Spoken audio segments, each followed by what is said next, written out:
Assalamualaikum warahmatullahi wabarakatuh. Saya Sandi Widiarto, jurusan Kimia Universitas Lampung. Kali ini saya akan menjelaskan bagaimana gaya antar molekul.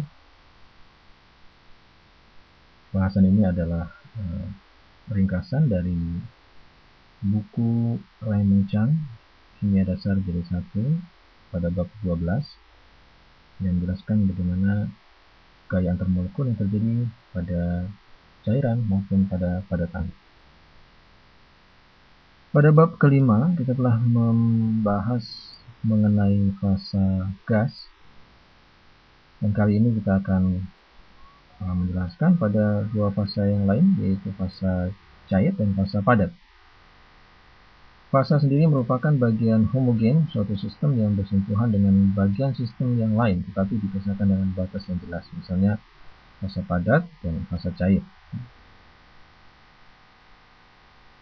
Pada tabel berikut ini adalah karakteristik daripada sifat tiga wujud benda, gas, cair, dan padat. Berdasarkan perbedaan fasa, ya, ada perbedaan yang mendasar antara ketiga wujud benda ini. Kita telah membahas bagaimana tentang gas. Kemudian cairan itu sendiri memiliki volume yang tetap. Kemudian di dalam fasa benda atau wujud benda terdapat gaya antar molekul yang bergerak sehingga terjadi ikatan di antara molekul-molekul yang terdapat pada suatu senyawa ataupun suatu fasa benda. Gaya antar molekul itu merupakan gaya tarik di antara molekul-molekul. Ini yang membedakan gaya antar molekul dengan gaya intramolekul. Gaya intramolekul itu adalah gaya yang mengikat atom-atom di dalam molekul. Ini yang disebut dengan ikatan kimia. Jadi ikatan kimia kita kenal ikatan ionik, ikatan kovalen, itu merupakan gaya intramolekul. Sedangkan gaya antar molekul itu adalah gaya antara molekul-molekul di dalam suatu benda. Perbedaan antara gaya antar molekul dengan intramolekul di sini. Ya. Misalnya dibutuhkan energi sebesar 41 kJ untuk menguapkan 1 mol air. Sedangkan dibutuhkan 930 kJ untuk memutuskan ikatan oksigen dan hidrogen dalam 1 mol air. Gaya antar molekul yang mengikat di antara molekul-molekul air itu gaya ikatannya lebih kecil dibandingkan dengan ikatan kimia yang terdapat di dalam molekul H2O antara atom-atom di dalam molekul air. Jadi dibutuhkan energi yang lebih besar untuk memutuskan ikatan antar atom dibandingkan untuk memisahkan antara molekul. Jadi dalam hal ini gaya antar molekul itu jauh lebih lemah daripada gaya intramolekul. Kita dapat mengukur gaya antar molekul itu dengan melalui titik didih ataupun titik leleh ataupun delta H penguapan atau delta H pelelehan atau juga delta H sublimasi. Apa saja gaya antar molekul itu? Kita akan jelaskan sini, yaitu yang pertama gaya dipol dengan dipol. Ini adalah gaya yang bekerja antara molekul-molekul polar. Berikut ada gambaran. Jadi molekul polar ya, ini yaitu molekul-molekul yang memiliki momen dipol ya. Kalau dalam suatu padatan ini tersusun ya, secara teratur, ya, di mana dipol negatif itu berdekatan dengan dipol positif. Begitu seterusnya susunannya.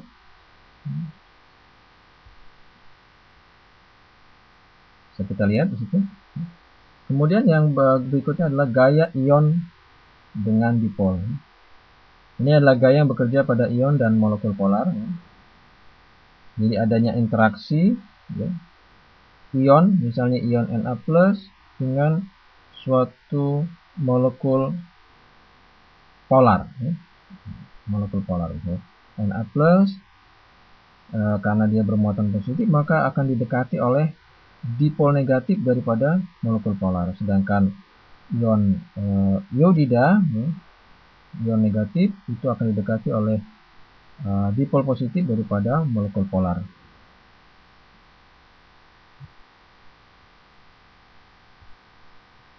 Ya, ini adalah gambaran, ya. Di semakin kecil ukuran dari ion, ya. Di sini antara H2O di sebelah kanan dengan Na+, ya, dibandingkan dengan H2O dengan Mg2+. Mg2+ ionnya lebih kecil daripada Na+. Jadi semakin kecil ion, ya, yang berinteraksi dengan senyawa polar, ya, maka akan semakin kecil ionnya semakin kuat interaksi, ya, yang terjadi antara ion dengan dipol. Berikutnya adalah gaya dispersi, ya. Gaya dispersi ini merupakan gaya yang timbul dari dipol terinduksi sementara pada atom atau molekul. Ya. Jadi suatu atom, ya, suatu molekul, ya, yang berwarna merah itu, apabila dia didekati oleh suatu kation, maka dia akan terinduksi, ya. Yang tadinya dia tidak dia tidak memiliki dipol, ya, tetapi dengan adanya ion yang bermuatan, dia akan menjadi senyawa yang bersifat polar, ya. Itu yang disebut dengan dipol terinduksi, ya. Ya, ini adalah interaksi antara dipol terinduksi dengan ion, yang di bawah adalah interaksi dipol terinduksi dengan dipol. Oke. Yang mempengaruhi dari kekuatan gaya antar molekul ini adalah salah satunya adalah polaritas, ya, atau keterpolaran, yaitu kemudahan terganggunya distribusi elektron dalam suatu atom. Keterpolaran itu akan meningkat, ya, dengan semakin banyaknya jumlah elektron, semakin banyaknya awan elektron, ya, yang menyebar, ya. Kita bisa lihat di sebelah tabel yang sebelah kanan itu untuk senyawa yang hampir mirip, ya. So, sini senyawa nonpolar yang hampir mirip, ya, dari CH4, kemudian CF4, CCl4, CBr4 dan CI4, semakin besar massa molarnya atau MR-nya, maka gaya dispersi pada antar molekul senyawa tersebut ini semakin meningkat. Bisa kita ukur dari meningkatnya titik leleh, melting point. Meningkatnya titik leleh dengan semakin besarnya MR dari senyawa. Di situ CH4 minus 182,5, ke bawah itu semakin besar MR-nya, sampai CI4 itu 171 derajat Celcius melting point.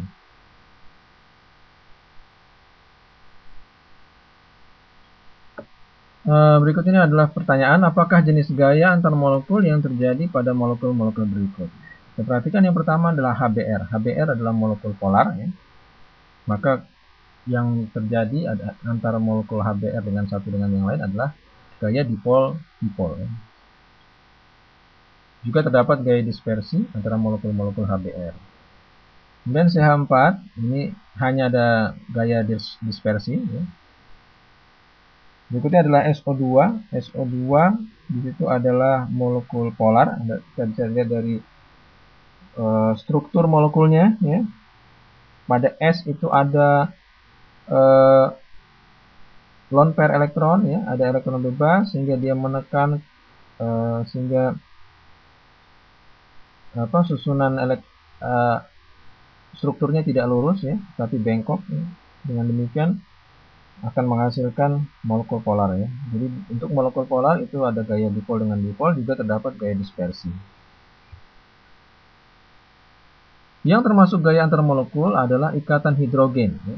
Jadi ikatan hidrogen ini termasuk antar molekul. Ini adalah interaksi dipol-dipol tapi secara khusus antara atom hidrogen dalam ikatan polar seperti ikatan NH-OH FH dengan atom elektronegatif yaitu oksigen, nitrogen dan atau fluor ya. Bisa lihat di gambar itu ya. Ikatan hidrogen yang terjadi antara oksigen dengan hidrogen, antara nitrogen dengan hidrogen, kemudian antara fluor dengan hidrogen.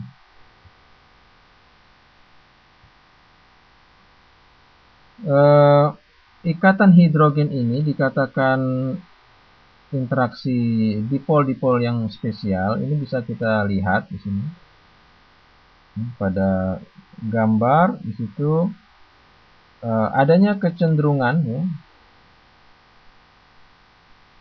dimulai dari CH4 ya, CH4 ke SiH4, GeH4, SnH4 ini terjadi kenaikan. Artinya CH4 ini titik didihnya ya, lebih kecil daripada SiH4 ya, ada kecenderungan ya dari golongan yang sama ya, karbon, silikon, germanium. Akan tetapi pada golongan 5A ya, kemudian golongan 6A dan 7A ini terjadi penyimpangan pada NH3, HF dan H2O. Bisa Anda lihat di situ. Ini kenapa NH3 ya itu titik didihnya tidak lebih rendah daripada pH3 ya, itu disebabkan karena pada NH3, HF dan H2O ini berlaku ikatan hidrogen ya. Jadi ikatan hidrogen ini menambah kuat ya, gaya yang terjadi pada antar molekul-molekul senyawa tersebut.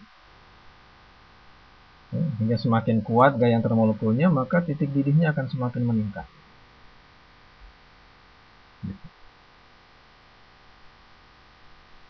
Ya, jadi tiga senyawa ini ya, ini memiliki ikatan hidrogen di dalam senyawanya. Kita akan lanjutkan kepada wujud cair ya. Pada wujud cair itu berlaku tegangan permukaan, yaitu jumlah energi yang dibutuhkan untuk menarik atau memperluas permukaan sebesar satu satuan luas.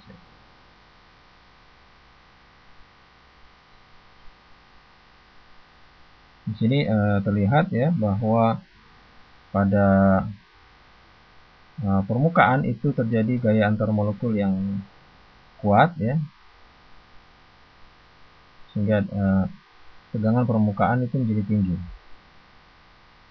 Kemudian di dalam wujud cair itu ada juga gaya kohesi dan gaya adesi. Gaya kohesi itu adalah gaya tarik-menarik antar molekul di antara molekul-molekul yang sama. Adesi gaya tarik antara molekul yang berbeda. Ini ada dua jenis zat cair ya. Sebelah kiri adalah air, yang di sebelah kanan adalah merkuri. Ya. Antara keduanya ini ada perbedaan. Ya. Di mana pada air ya itu gaya adesi lebih besar daripada gaya kohesi.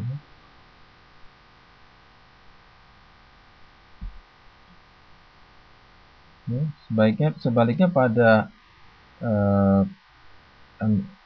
merkuri atau air raksa, yang dominan adalah gaya kohesi.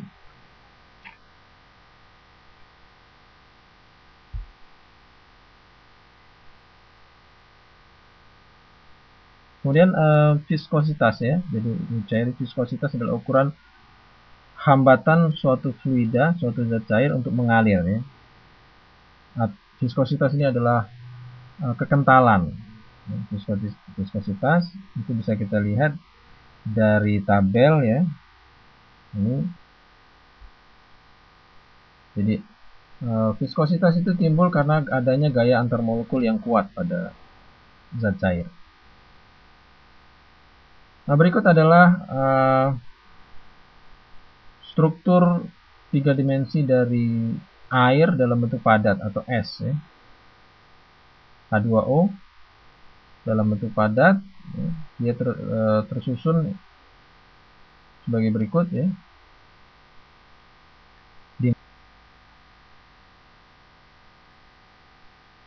Pada gambar di sebelah bawah ya, itu adalah plot kerapatan terhadap suhu untuk air dalam bentuk cair ya.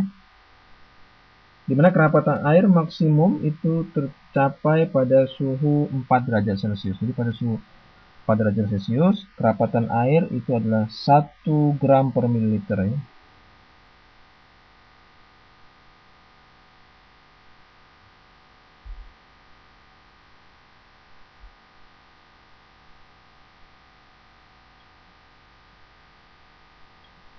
Kemudian kita akan melihat kepada padatan ya. Di sini padatan itu memiliki keteraturan yang dikatakan yang kaku, yang menjangkau jauh, di mana atom-atomnya, molekul-molekulnya atau ion-ionnya menempati tempat tertentu. Jadi di sini pada padatan itu bisa kita gambarkan dalam bentuk 3 dimensi ya. Di mana bagian yang paling kecil dari padatan disebut dengan sel satuan. Padatan itu dibagi menjadi 2, kristal dan amorf ya. Di mana kristal itu keteraturannya lebih tinggi dibandingkan amorf ya. Amorf ini susunannya tidak tertata dengan baik atau tidak teratur. Kemudian sel satuan adalah satuan struktur yang berulang pada padatan kristal ya. Dimana pada sel satuan ya itu terdapat titik kisi ya.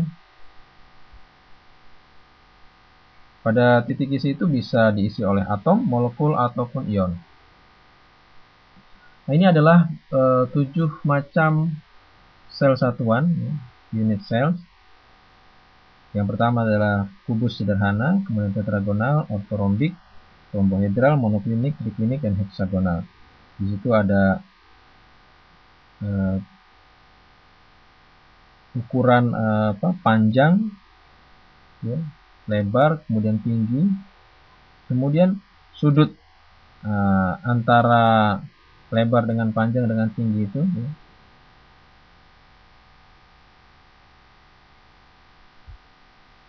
Dan ini adalah 3 macam sel kubus ya. Yang paling kiri itu adalah kubus sederhana, kemudian body center cubic ya. Sel kubus pemusatan ruang, kemudian face center cubic atau kubus pemusatan sisi ya. Nah, ini adalah untuk kubus sederhana ya. Jadi kalau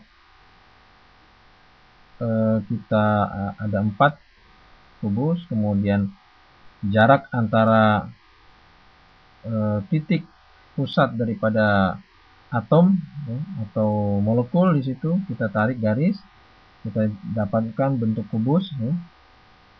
Kemudian ini adalah penampang atau gambar belahan daripada kubus sederhana ya, sebelah kanan ya. Ini adalah body center cubic atau kubus pemusatan ruang. Ini kalau kita potong, ini yang di sebelah kanan ada sel satuannya. Ya, ini bagian pojok daripada atom ya. Jadi kalau terletak di pojok berarti dibagi oleh 8 sel unit ya. Artinya 1/8. Kalau dia terletak dibagi 2 itu akan dibagi oleh 2 sel unit ya.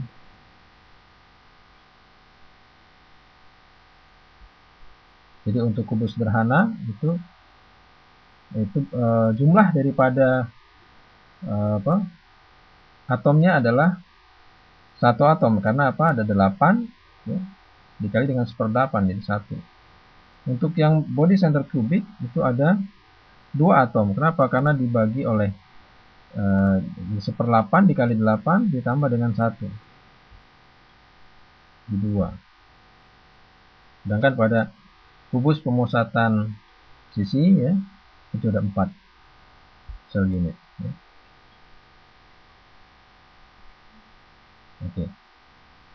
Kemudian ini adalah hubungan antara jari-jari atom dengan panjang sisi kubus ya. Pada 3 jenis sel satuan ya.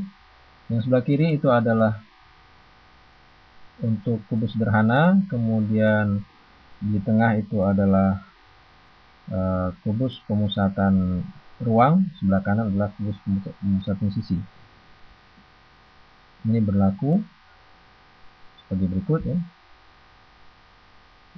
Untuk mudahnya kita akan lihat bagaimana menyelesaikan soal berikutnya. Ketika perak mengkristal terbentuk sel kubus terpusat.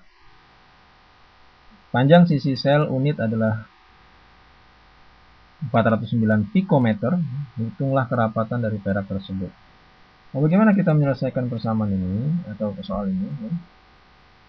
Ya, kerapatan itu merupakan massa per volume, ya, di mana volume adalah, karena untuk kubus itu sisinya adalah A, berarti volumenya A pangkat 3.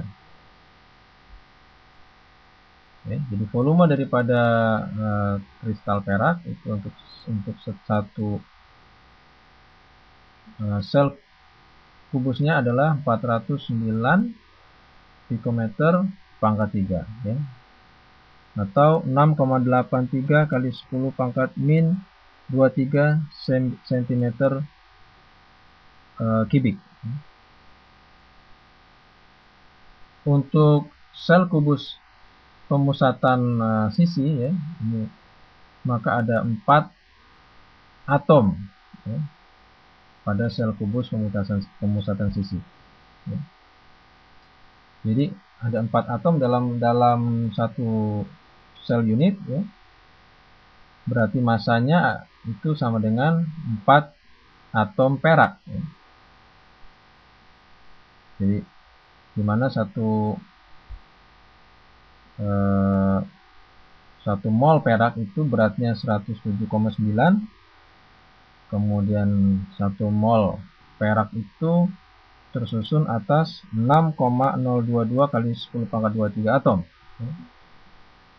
Dari sini kita bisa menghitung ya massa dari atom perak.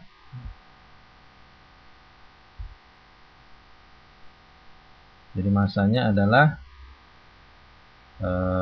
7,17 kali 10 pangkat min 22 gram.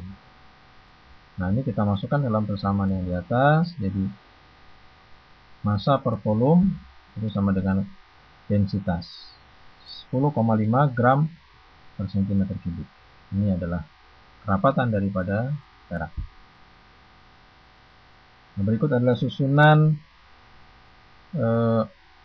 alat yang disebut dengan difraksi sinar X ya, XRD. Ini digunakan untuk mengamati susunan kristal, susunan keteraturan pada suatu kristal ya. Mana sinar X dilewatkan pada celah, kemudian dilewatkan pada sampel, maka akan menghasilkan pada layar itu adalah susunan antara kisi-kisi yang terdapat di dalam kristal. Ini adalah pantulan daripada sinar X ya. Dipantulkan. Dari sinar X itu kita dapat menghitung berapa panjang D ya. Jadi kalau di situ BC ditambah CD ya, ini itu ada 2D sinus theta ya.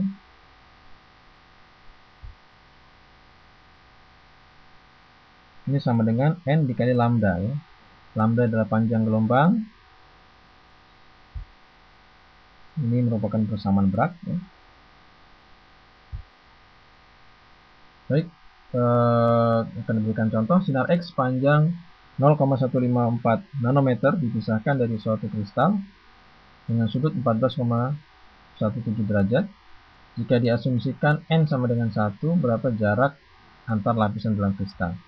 Kita akan menghitung berapa D di sini ya. Jika diketahui N-nya sama dengan 1, kemudian theta-nya adalah 14,17 derajat, sedangkan lambdanya adalah 0,154 nanometer atau 154 pikometer. Jadi D-nya sama dengan N lambda per 2 sinus theta, sama dengan 77 pikometer.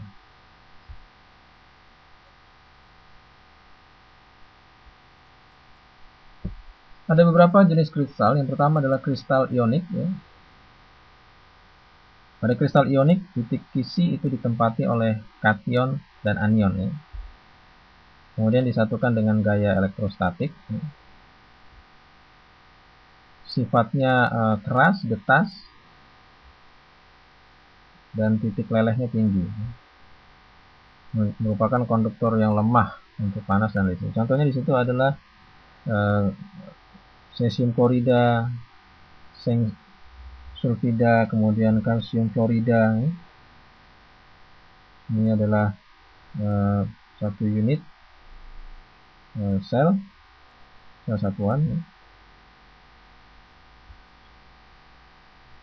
Berikutnya adalah kristal kovalen ya. Kristal kovalen itu dimana ikatannya adalah ikatan kovalen, kemudian titik kisi ditempati oleh atom, disatukan ikatan kovalen, kemudian sifatnya keras, titik lelehnya juga tinggi, merupakan konduktor lemah untuk panas dan listrik ya. Kita bisa melihat ya, jenis daripada kristal kovalen ini pada senyawa karbon ya. Jadi senyawa karbon itu ada intan dan grafit ya. Sama-sama tersusun atas karbon, hanya saja memiliki struktur yang berbeda. Kalau intan strukturnya tetrahedral ya, teratur. Sedangkan pada grafit itu susunannya berlapis-lapis. Nah, antara satu lapisan dengan lapisan lain itu ada jarak 335 pikometer. Berikutnya adalah kristal molekuler ya, di mana titik kisi ditempati oleh molekul, terjadi gaya antar molekul ya. Ini sifatnya lunak dan titik lelehnya rendah.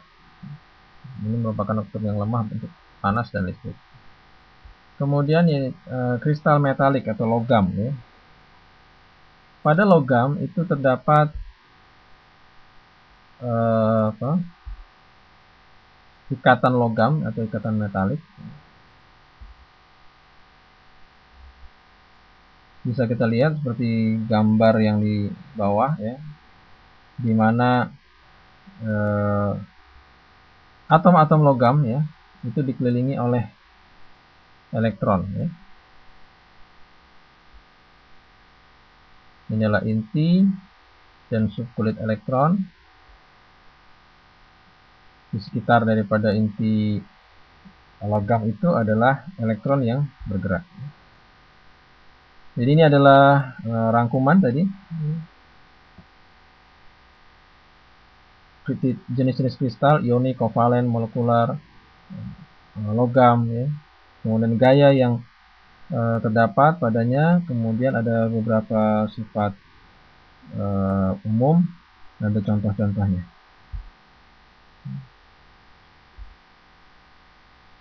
Kemudian ada tambahan yaitu gelas, ya, atau kaca, merupakan produk gabungan dari materi anorganik yang secara optik terlihat transparan yang didinginkan sampai kondisi padat tanpa mengalami kristalisasi. Ini adalah contoh kristal kuarsa sebelah kiri, kemudian sebelah kanannya yang non kristal kuarsa. Selanjutnya kita akan membahas bagaimana perubahan fase. Ya. Perubahan fase itu dari padat menjadi cair, menjadi gas. Ya. Jadi dapat kenaikan, ya, semakin tinggi suhunya maka fasanya itu akan berubah dari padatan, cairan, ataupun gas. Tidak mesti dari padatan harus berubah menjadi cairan dulu sebelum menjadi gas. Bisa saja dari padatan langsung berubah menjadi gas yang namanya menyublim. Ya, jadi perubahan dari cair menjadi gas itu disebut penguapan. Dari gas menjadi cair disebut pengembunan. Ya. Ini adalah energi kinetik. Ya. Bisa dilihat, ya, pada suhu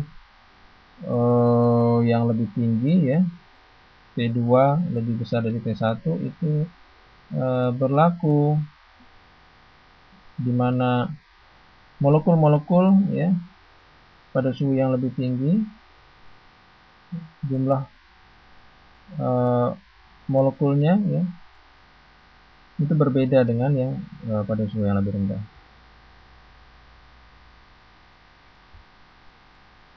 Kemudian tekanan uap kesetimbangan, ya, merupakan tekanan uap yang diukur pada kesetimbangan dinamis, pengembunan, dan penguapan. Jadi kalau pada perubahan antara fase cair dengan fase gas, ya, contohnya pada air, ya, H2O dengan uap air itu terjadi kesetimbangan.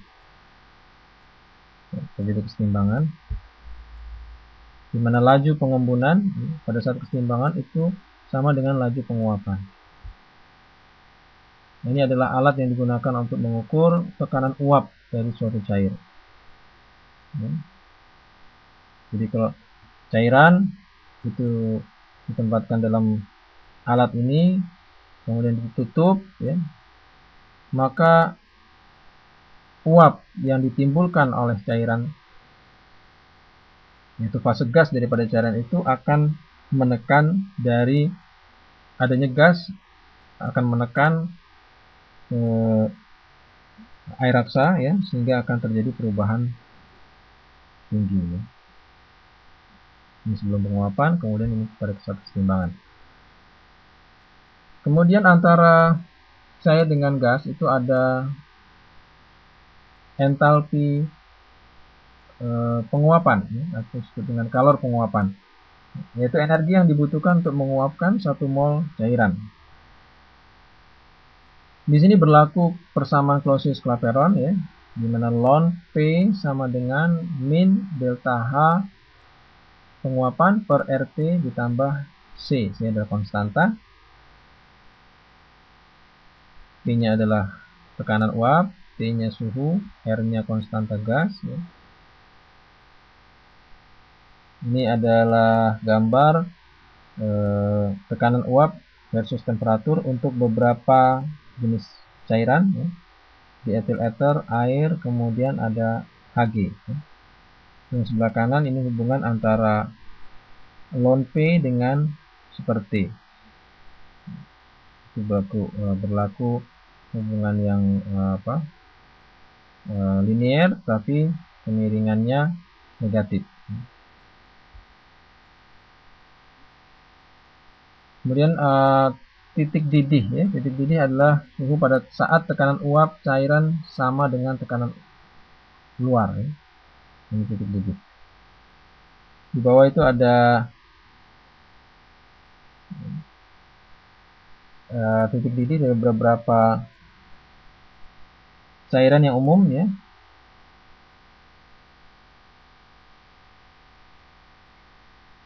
Kemudian suhu kritis adalah ketinggian suhu di mana gas tidak dapat dibuat menjadi cair, seberapapun besarnya tekanan yang diberikan.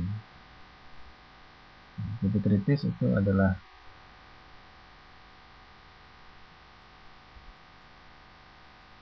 pada titik tekanan kritis, tekanan minimum yang harus diberikan untuk menyebabkan pencairan pada suhu kritis. Selanjutnya kita akan lihat ya, perubahan fasa dari padatan dengan cairan ya. Padatan berubah menjadi cairan itu adalah meleleh atau kelelehan. Cair menjadi padat itu pembekuan. Dalam suatu kesetimbangan antara cair dengan padat ya, seperti pada air, itu dapat dilihat pada titik leleh ya. Titik leleh atau titik beku ya.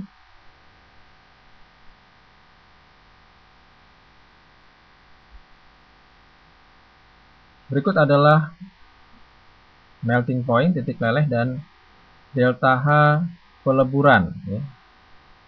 Fusion ya. Ini beberapa senyawa. Ini adalah kurva pemanasan ya.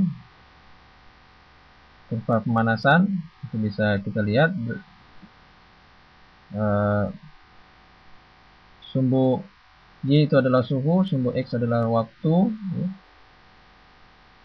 Jadi pemanasan suatu padatan ya, ini akan terdapat kesetimbangan ya. Di sini kesetimbangan antara padatan dengan cairan. Kemudian setelah menjadi cairan akan ada kesetimbangan antara cairan dengan gas ya.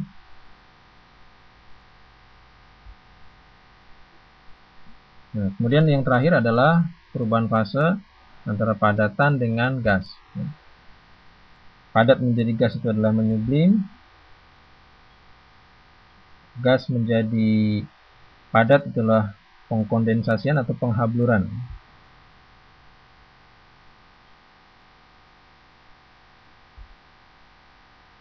Ya, delta H sublimasi atau penyubliman, energi yang dibutuhkan untuk merubah dari 1 mol padatan menjadi gas ya.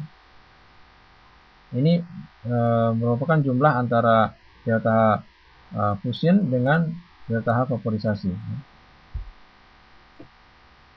yang merupakan hukum Hess.